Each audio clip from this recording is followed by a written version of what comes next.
மீன் வேறு இங்கே தெரியுது ஐயா வெங்காயம் ஒன்றும் பண்ணலாண்ணா என்ன கேடு ஒன்று வெங்காயம் உருவி தின்னையா உள்ளக்கு தானே அது முள் இல்லை, அது ஒரு ரெண்டே ரெண்டு முள்ளு தான் இருக்குது அதில். ம் பேர்பட்ட மீனை வாங்கிட்டு வந்தது நீ முள்ளுங்கிறிய நீயே.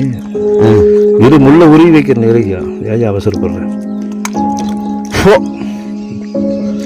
சூடையா இரு கொஞ்சம் ஆறுட்டு இந்தா இது தின்னு புளி முள்ளு தின்னு வாயில் போடியா. என்ன எங்க முள்ளு? வெங்காயத்து முள்ளு இன்னையா முள்ளு இல்லையா? எனக்கு மேலே உனக்கு முள் வந்துடுது ஐயா. ஒரு முள்ளு இதுவே முள்ளுங்கிறிய முள்ளு மேலே கொண்டு வந்து கொடுத்து நீ என்ன பண்ணுங்க. இந்தா கையில் வாங்கி என்ன இன்னும் இல்லைண்ணா எங்க வெங்காயம் தானே இந்த ஐயா அப்படி உருவையா வாயில உருவையா வாயில் இப்படி உருவையா ம் என்னென்ன முள்ளு அவ்வளோதான் முள்ளு.